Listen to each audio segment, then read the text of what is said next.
welcome. I'm excited to be here with Dr. Theresa Bullard-Whyke. She is an international instructor with the Modern Mystery School, the host of Mystery Teachings on the Gaia Network, an author, an international teacher and speaker, and a mentor of mine on my spiritual path. So thank you, Theresa, for being here. And I'm excited to ask you a few questions. Okay, it's a pleasure, Genevieve, and thanks for having me on your show here. And yeah, looking forward to sharing. Thank you. So, the first question I would like to ask you is about joy. And joy is something that is really important in life. It's something that I speak about a lot, that it's something to cultivate in our lives. And I'd love to hear from you. Joy can be misunderstood. It's not an emotion, it's a state of being. And if you could share a little bit more about what is joy, perhaps the difference between joy and happiness, because these are often interchange, but they're different. And if you could share what is joy and how can we cultivate more joy in our lives? So, joy, first of all, yeah, I think the best way to distinguish what it is to also say what it's not. And in our world today, a lot of people are talking about the pursuit of happiness and the meaning of life is to be happy. But being happy is often based on conditions in our life. We pursue, oh, that relationship. I want the relationship, and the relationship's going to make me happy. Or when I get the success at my job, then I'll be happy. Or when I have this money and then I can go buy these things, then I'll be happy. So happiness is often more about things in the outer world, that they're conditional things. And because of that, happiness can be, we might attain those things, but then the happiness is like a biochemical experience of feeling elated at having that accomplishment or that attainment. But then at some point, the novelty and the biochemical kind of elation wears off. And then we got to pursue the next thing that's going to make us happy. And it's always something that's outside of us or some condition of our material physical existence, usually that we think is what's going to make us happy. Whereas joy is not about anything outside of us. Joy is an internal state of being. And it's not an emotion, as you're saying. Emotions are, again, fleeting. Emotions come and go. And maybe if an emotion is a pure experience in the moment, we might feel it for 15 minutes and then it moves on. It's just an expression of the soul in the moment. Joy is a state of being. So rather than it being an expression of the soul or an expression in response to some outer physical condition, joy is coming from the spirit. Joy is coming from the essence of who we really are at a very deep and eternal level.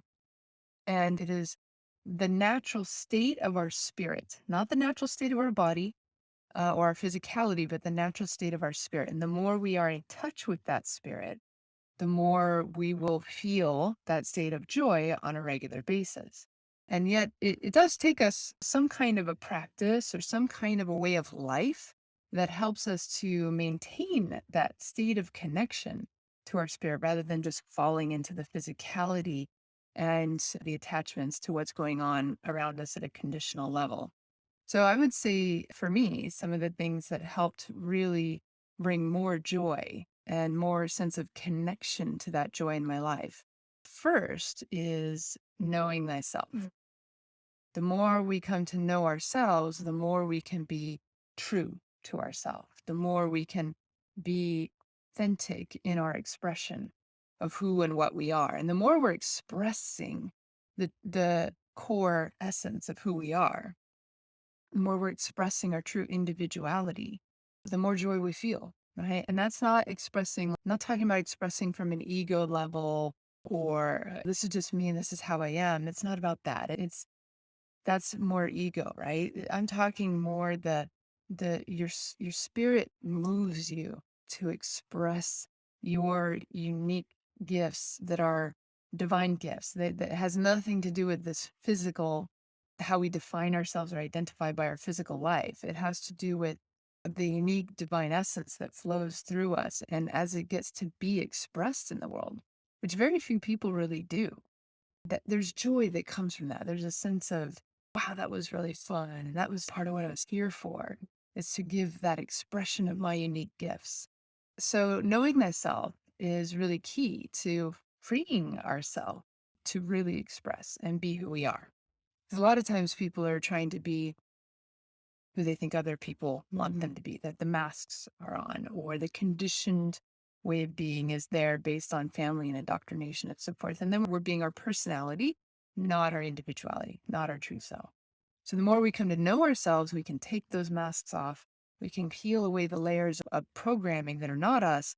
And then what's revealed is our true self, our individuality. The more we be that and express that and know that part of us, the more joy comes.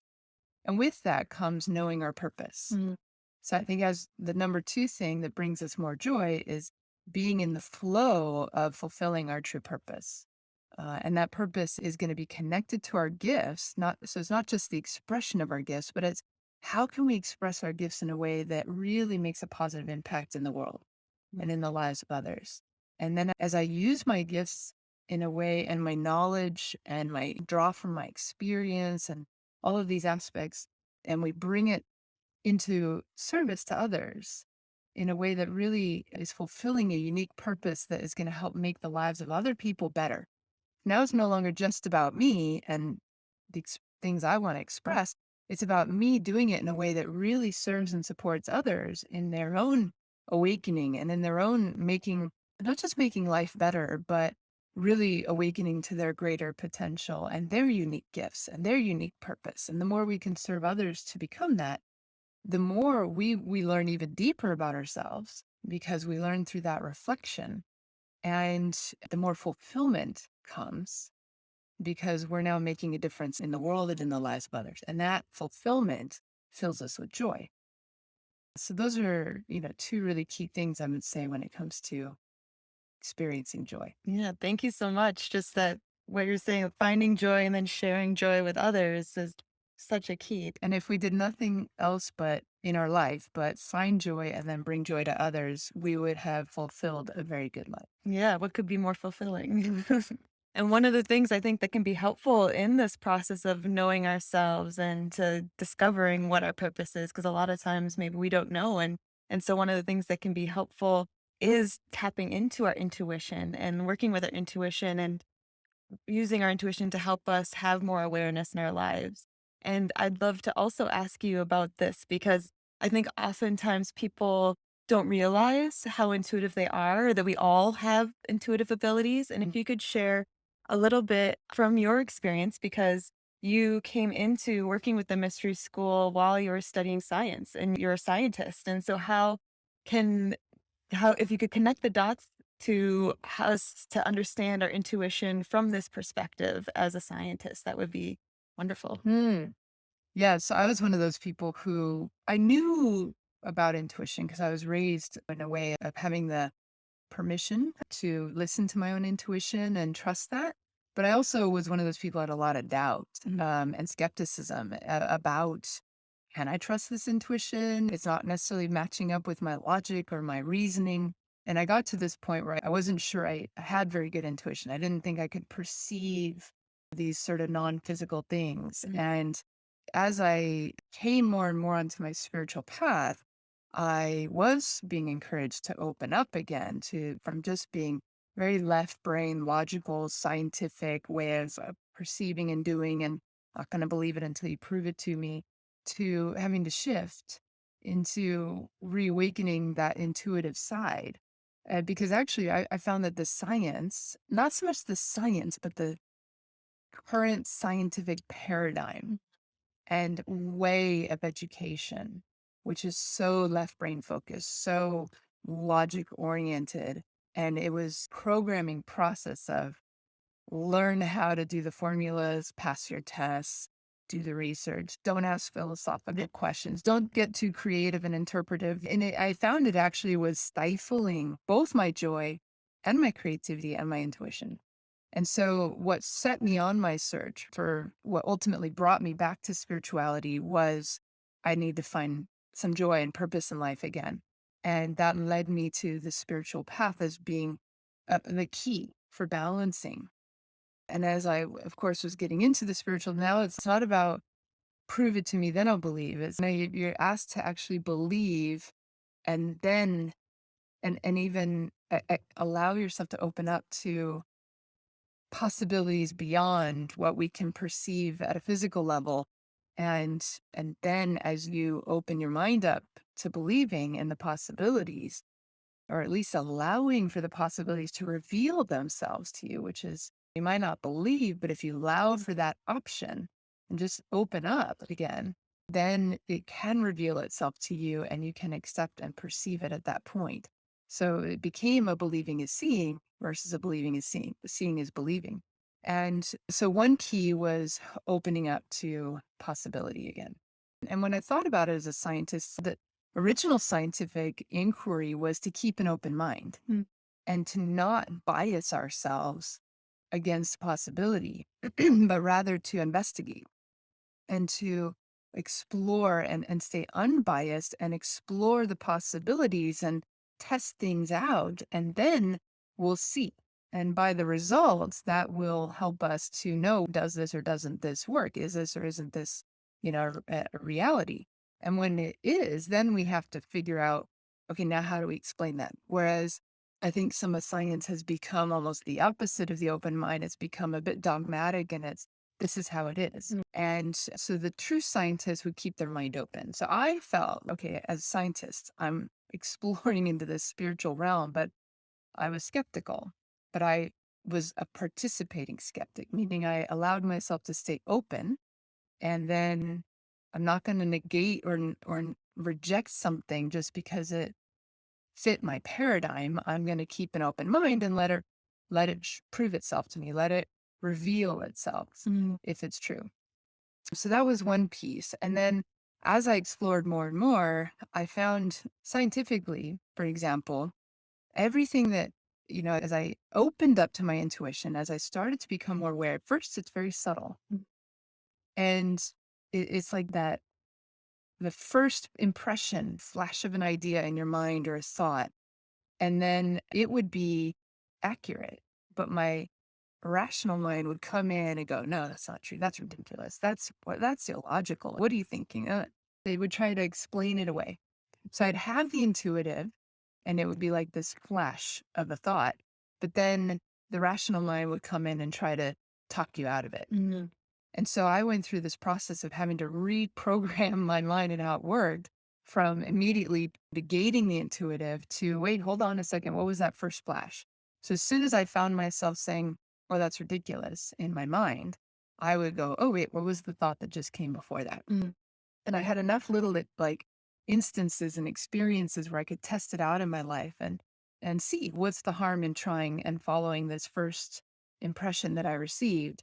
And let's see what that does. If there's no harm in trying it, let's see. So just a simple example. I remember I was wanting to increase my intuition and I was focusing on that. And then I would have these like little synchronicities happening. And I remember going to a chiropractor one time and I had this very clear thought, take your credit card into the chiropractor. And then an instant later, my mind would go, that's ridiculous. They have my card on file. I don't need to take my credit card in. So my rational mind explained it away. But then I went into the chiropractor, and as I was checking out and having to pay, they're like, oh, your credit card expired. We need your credit card. And I said, oh my gosh, I'd had that thought and I was conscious of it. At least I was aware that I had the thought and then I negated it and I should have listened to it. I knew.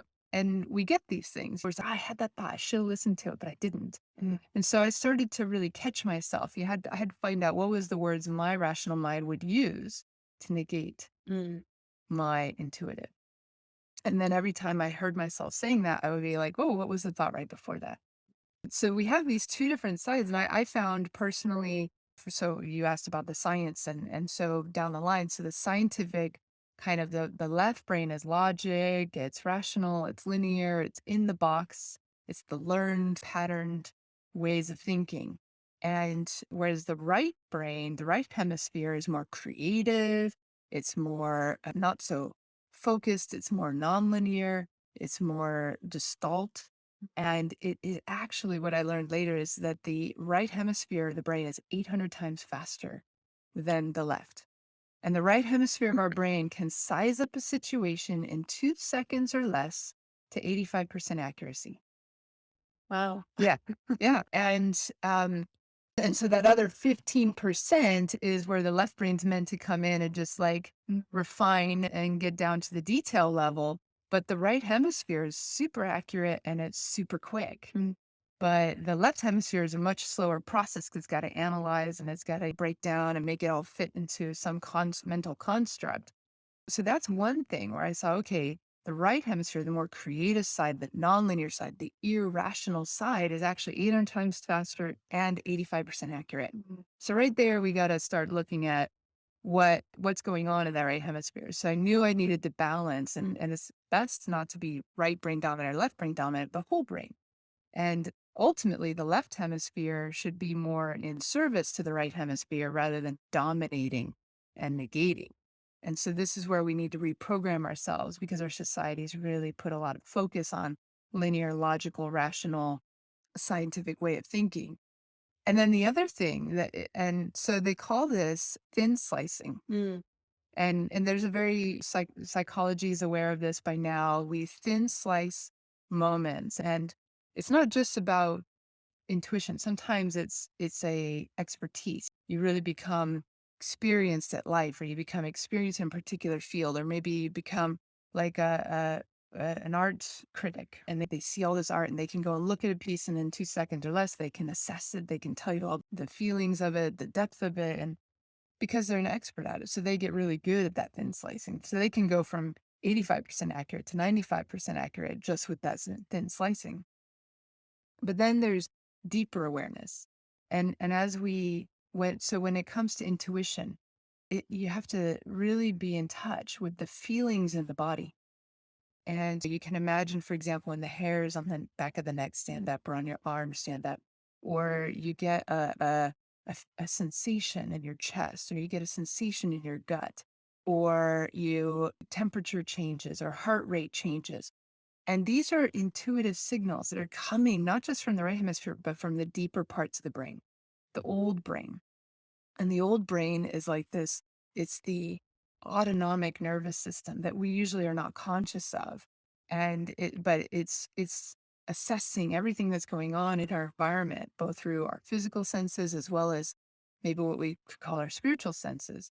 And the old brain, so you have the brain stem, and then you have the pineal, pituitary, the hypothalamus. So the thalamic system sits right in between the brain stem and then the limbic brain. And the limbic brain is more the emotional. And so all of these deep sensory somatic, they call it somatic sensations that come up, like heart rate, breathing rate, the arms on the back of, the arms, the hair standing up, the temperature shifts, all of that is controlled by the old brain. And it is constantly taking in information from the environment, but we're usually unconscious of it. So we're not as paying attention, we're not as aware of it. And then that triggers the emotional brain, which then triggers the thoughts in the cortex. And so when we can become more and more conscious and aware of what's happening at a deeper level, that is basically intuition at physical, scientific way of explaining it. And people talk about that gut instinct, that's gut instinct. The gut has all these neurons happening in it. And the neurons can trigger and they send information up the vagus nerve, which then triggers the brain. And then that puts out the different biochemicals, like your serotonin. A lot of it is produced actually in the gut and then it travels up. And so we get that gut instinct, like something's not quite right. There's a little bit of survival, maybe, or something doesn't feel safe in the environment. And then you get that gut instinct about it. That's part of our intuition. Or the heart also sends it takes in a lot of information and energy more in the relationship sphere around people or from the soul. It can also, that's the seat of the soul. So the heart is going to be this mediating place where we take in energy from the biofield around and then perceive that. And then that sends signals up to the brain. And it's like 80% of the energy and information is actually flowing upstream from the gut and the heart to the brain versus downstream from the brain and down. So this is some of the scientific, explanations for how intuition, and the more we become aware of it, it's all there. It's happening all the time beneath the surface of our awareness.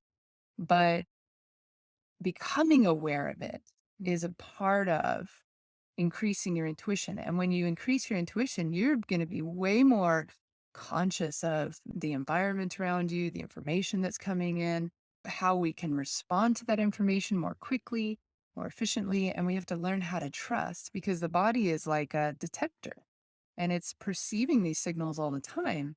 This is what are we paying attention to? Mm. And in our world today, we're so bombarded with distraction that those subtle signals of the body often get overlooked because we're dealing so much with what we see or what we hear, but there's these deeper sensations that are going on that we need to pay attention to. And as we expand our intuition, we become more conscious of what's happening at those deeper levels. And then we can, instead of just reacting to them or them triggering emotions or them triggering old patterns of anxiety or whatever it may be, we can be aware and we can be, oh, what's going on in my environment? What's coming in from my spiritual level? What's coming in from this other person? And we can have awareness and then understand that we need to respond in a different way versus just react. So there's some science behind intuition. Yeah, thank you so much. That's so fascinating. Yeah. Just all the different pieces that where it's like our brain and we're perceiving our body, our soul, this instrument of perception that we're perceiving, but we're just maybe not conscious of it. So how can we get more conscious of it? Exactly. And I think that's what a spiritual practice really does for us is it helps us become more conscious. They say that that sort of bridge between the old brain and the limbic brain, so that pituitary pineal hypothalamus, that region is the seat of consciousness from spirit into the physical brain. It's like that receiver for consciousness from the mind, from the spirit and the mind, because the mind is not in the brain, the mind is beyond and it's in the field, it's in the spirit, it's in, the soul. And so that bridge though to awareness, the more we meditate, the more we do spiritual practices, the more we become aware of chi flow and chi do and pray and feel different energies coming in through prayer, doing ritual, things like this that help us elevate to expand our awareness to a more spiritual level, the more that wakes up, the more conscious and aware we become of what's happening in those deeper levels. And then there's also sometimes there's trauma that maybe needs to be healed in the body at a deep somatic level. And as we go through the healing journey, we release and clear those traumas out of the way, then we become more aware Mm. of what it was blocking us from perceiving before. So the healing journey, the spiritual practice, these are ways that we can become more intuitive, more conscious and aware.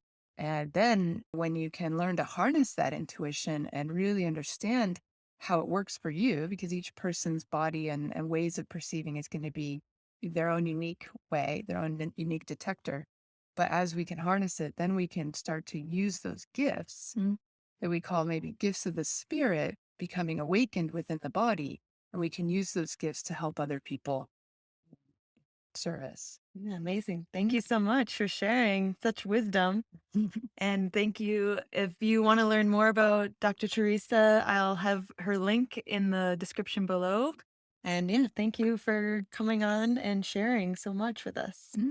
Welcome. Thank you.